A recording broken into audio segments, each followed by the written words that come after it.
New world के मुअज़्ज़िज़ दोस्तों, मैं हूं हसन अली और आप तमाम देखने और सुनने वालों को अस्सलाम वालेकुम।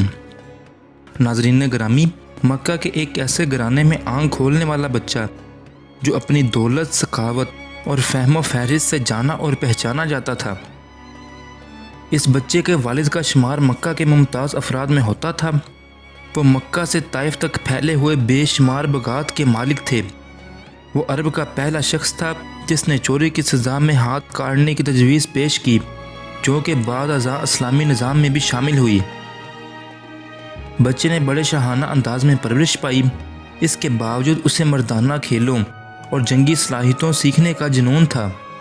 इसने घुड़सवारी, शमशीर जनी और तलवारबाजी बचपन में ही सीख ली थी। कश्ती और नेज़ाबाजी में इसका कोई सानी ना था। इन खुदादाद सलाहियतों के मालिक का नाम हज़रत खालिद बिन वलीद रज़ियल्लाहु अन्हु था। कबूल इस्लाम से पहले हज़रत खालिद बिन वलीद रज़ियल्लाहु अन्हु इस्लाम के सख्त मुखालिफ थे। आप रज़ियल्लाहु अन्हु इस्लाम और मुसलमानों को नुकसान पहुँचाने की हर मुमकिन कोशिश करते और मैदान जंग में इस मुसलमानों के ख़िलाफ़ पेश रहते। ये 628 ईस्वी का मौसम बहार था। पौधों पर कलियाँ फूल बनकर खिल रहे थे। बाज़ारों में रौनक बढ़ रही थी। हज का ज़माना करीब आ रहा था। हज़रत खालिद बिन वलीद रज़ियल्लाहु अन्हु सोच रहे थे कि अब तक इस्लाम के मुखालफिन ने मुसलमानों को मैदान जंग में 28 मरतबा ललकारा है, मगर अपनी तमाम तर बर्तनी और जंगी साजो सामान के बावजूद ज़िल्लत उठाई। कभी आपके जहन में जंगी बदर का समा घूमता, जिसमें 313 अबू जहल को शिकस्त फाज से दो चार किया। कभी कभी आप सोचते कि ये क्या मुसलमानों के साथ कोई गैबी ताकत है? क्या मोहम्मद अरबी सल्लल्लाहु अलैहि वसल्लम वाकई ही अल्लाह के रसूल हैं? इसी कश्मकश में कई माह गुजर गए। सुलह हुदैबिया को 1 बरस बीत चुका था। मुआहिदे के मुताबिक रसूल पाक सल्लल्लाहु अलैहि वसल्लम अपने जानसारों के साथ मक्का में उम्रे के लिए दाखिल हुए। हज़रत खालिद बिन वलीद रज़ियल्लाहु अन्हु उलझे जहन के साथ मक्का से निकल गए ताकि वो शहर में मुसलमानों के दाखिले का मंजर ना देख सकें। मक्का में 3 रोज़ क़याम में आप सल्लल्लाहु अलैहि वसल्लम ने हज़रत खालिद बिन वलीद रज़ियल्लाहु अन्हु के भाई वलीद से फरमाया, अफसोस खालिद मेरे पास नहीं आया। अगर वो आता तो हम इसकी खैर मकदम करते। खालिद जैसे शख्स को इस्लाम से दूर नहीं रहना चाहिए। एक दूसरी रवायात के मुताबिक आप सल्लल्लाहु अलैहि वसल्लम ने खालिद बिन वलीद रज़ियल्लाहु अन्हु के कबूल इस्लाम के लिए दुआ भी। खालिद बिन वलीद रज़ियल्लाहु अन्हु के भाई वलीद रज़ियल्लाहु अन्हु ने अपने भाई को बहुत ही ढूंढा, मगर वो नहीं मिले। वलीद रज़ियल्लाहु अन्हु ने अपने भाई के नाम एक ख़त लिखा और एक शख्स को दे दिया कि ये ख़त खालिद तक पहुंचा दो। दूसरी तरफ हज़रत खालिद के दिल की क्या हालत थी और वलीद रज़ियल्लाहु अन्हु के ख़त ने क्या कमाल दिखाया। मैं अक्सर सोचा करता था कि मुझे पैगंबर इस्लाम के साथ हर जगह और हर महाज पर नाकामी क्यों होती है। फिर आहिस्ता आहिस्ता ये ख्याल मेरे दिल में तक़वीत पकड़ता चला गया कि कोई गायबी ताकत मेरे दिल में मोहम्मद अरबी सल्लल्लाहु अलैहि वसल्लम के लिए जगह बना रही है।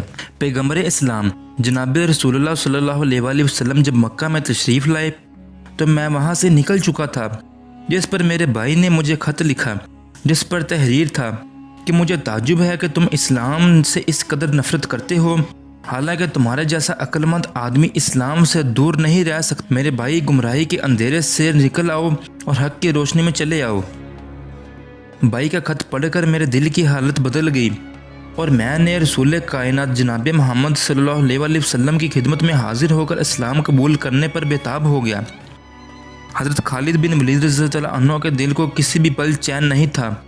आपने मक्का के कई बाअसर अफराद को हाल दिल सुनाया, मगर किसी ने कबूल इस्लाम के लिए आपकी हौसला अफजाई नहीं की। फिर आपने अपना हाल हज़रत उस्मान बिन तलहा रज़ियल्लाहु अन्हु को सुनाया। वो कबूल इस्लाम के लिए आप रज़ियल्लाहु अन्हु का साथ देने के लिए तैयार हो गए। यूँ हज़रत खालिद बिन वलीद रज़ियल्लाहु अन्हु और हज़रत उस्मान बिन तलहा रज़ियल्लाहु अन्हु हज़ूर नबी करीम रऊफ़ुर रहीम जनाब मोहम्मद सल्लल्लाहु अलैहि वसल्लम की खिदमत में हाजिर होने के लिए मक्का से मदीना रवाना हो गए। रास्ते में हुदा के मकाम पर इसकी मुलाकात हज़रत अमर बिन अल-आस रज़ियल्लाहु अन्हु से हुई, जो हबशा से आ रहे थे। इन्होंने हज़रत खालिद बिन वलीद रज़ियल्लाहु अन्हु से पूछा, अबू सुलेमान कहाँ का इरादा है? आपने फरमाया वो कबूल इस्लाम के इरादे से मदीना जा रहे हैं। हज़रत अमर बिन अल-आस रज़ियल्लाहु अन्हु ने फरमाया वो भी यही इरादा रखते हैं। 31 मई 628 ईस्वी का दिन इस्लाम में बेहद अहमियत का हामिल है। اسی دن اسلامی تحریک کے دو عظیم جرنیل حضرت خالد بن ولید رضی اللہ عنہ اور حضرت عمر بن العاص رضی اللہ عنہ حضرت عثمان بن طلحہ رضی اللہ عنہ کے ساتھ مدینہ منورہ میں داخل ہوئے۔ حضور نبی کریم رؤوف رحیم نے جب انہیں دور سے آتے دیکھا تو تبسم فرمایا اور اسی وقت تک مسکراتے رہے جب تک یہ تین آپ صلی اللہ علیہ وآلہ وسلم تک نہیں پہنچ گئے۔ انہوں نے آ کر خدمت اقدس میں سلام پیش کیا اور کلمہ پڑھ کر مسلمان ہو گئے۔ ناظرین گرامی، صلح حدیبیہ کے بعد وسلم نے دعوت تبلیغ کا دائرہ بڑھانے کا فیصلہ کیا۔ رسول اللہ صلی اللہ علیہ وآلہ وسلم نے کئی صحابہ کرام رضوان اللہ تعالیٰ کو اسلام کی دعوت نامے دے کر غیر مسلم بادشاہوں اور پڑوسی ملکوں کی طرف روانہ فرمایا۔ اسی سلسلہ میں ایک خط حضرت حارث بن عمیر رضی اللہ عنہ کے ہاتھ بصرہ کے ایک عیسائی حاکم حارث بن شمر کو بیچنے کا بھی حکم دیا گیا۔ جب حارث بن عمیر رضی اللہ عنہ بلقا کے علاقے موتا تک پہنچے تو وہاں کے عیسائی حکمران شرجیل بن عمر نے آپ رضی اللہ عنہ کو گرفتار کر لیا اور سفارتی اخلاقیات کی دھجیاں اڑاتے ہوئے حضرت حارث بن عمیر رضی اللہ عنہ کو بے دردی سے شہید کر ڈالا۔ آپ رضی اللہ عنہ کی شہادت کی خبر رسول کائنات امام الانبیاء جناب محمد صلی اللہ علیہ وآلہ وسلم کو پہنچی۔ آپ صلی اللہ علیہ وآلہ وسلم بے حد دکھی ہوئے۔ آپ نے حضرت زید بن رضی اللہ عنہ کو 3000 مجاہدین کے ساتھ حضرت حارث کے خون کا بدلہ لینے کے لیے موتا کی طرف روانہ فرمایا۔ یہ 8 ہجری کا واقعہ ہے۔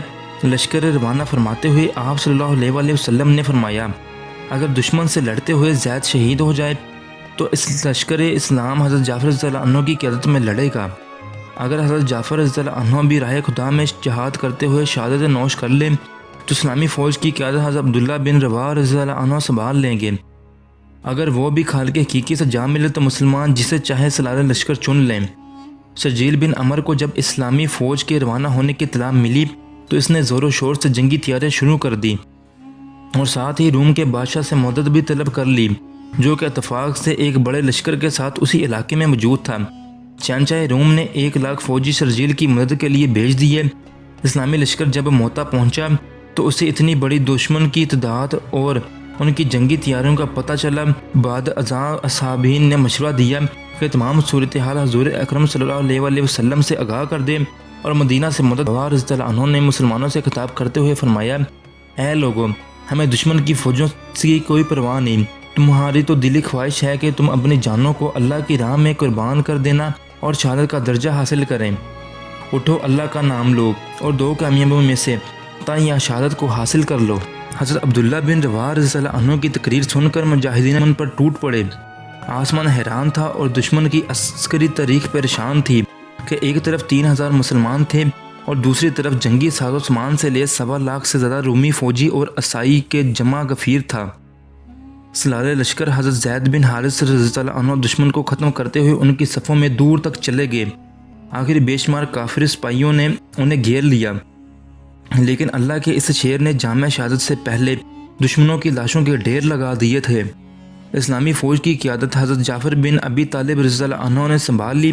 آپ رضی اللہ عنہ نے ایک ہی حملے سے سینکڑوں دشمنوں کو ہلاک کرتے گئے، مگر مشکل یہ تھی کہ کافروں کی تعداد بہت زیادہ تھی۔ جب کافروں کی کثیر تعداد نے آپ کو گھیر لیا تو آپ نے بھی شہادت جامع نوش فرمائی۔ ناظرین کرامی، حضرت جعفر بن رضی اللہ عنہ کی شہادت کے بعد حضرت عبداللہ بن رواحہ نے اسلام کی لشکر کی کمان سنبھالی۔ آپ رضی اللہ عنہ نے قیادت سنبھالتے ہی ایسے غضبناک وار کیے کہ سامنے جو بھی آیا اپنی جان سے ہاتھ دھو بیٹھا۔ دیکھ کر دور سے ہی تیروں اور نیزوں اور برچھیوں سے وار کرنے لگے۔ اسی دوران ایک کافر کی پھینکی ہوئی برچھی آپ کے سینے میں جا لگی اور یوں اسلامی لشکر کا تیسرا سپہ سالار بھی شہادت کے رتبے پر فائز ہوا۔ اب اللہ کے سپاہیوں نے بنی مخزوم کے نامی گرامی بہادر اور فنون حرب و ضرب کے ماہر حضرت خالد بن ولید رضی اللہ عنہ کو امیر لشکر چن لیا۔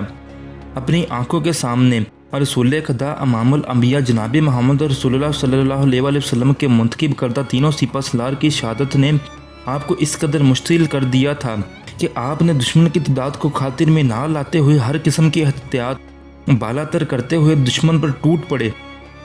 دشمن جائے پناہ ڈھونڈنے لگے، جو سامنے آیا جان سے گیا۔ آپ کی غیر و غضب زور بازوؤں کا اندازہ اس بات سے لگایا جا سکتا ہے کہ آپ رضی اللہ عنہ نے اس دن لڑتے لڑتے دشمنوں سے 9 تلواریں توڑ دیں۔ 10वीं तलवार ने इस रोज़ लड़ाई का अख्ताम तक आपका साथ दिया।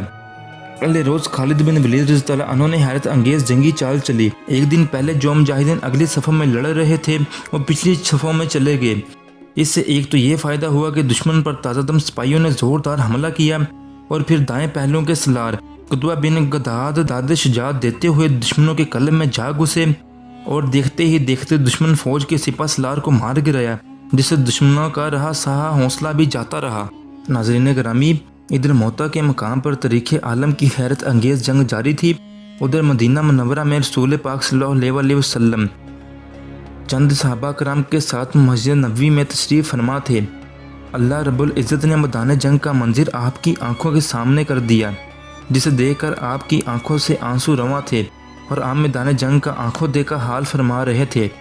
अब झंडा जैद ने संभाल लिया, वो शहीद हुए, और अब झंडा जाफ़र ने उठा लिया, अब वो भी अल्लाह को प्यारे हो गए। अब झंडा अब्दुल्ला बिन रवान ने थामा है और इन्होंने भी जान अल्लाह की राह में कुर्बान कर दी।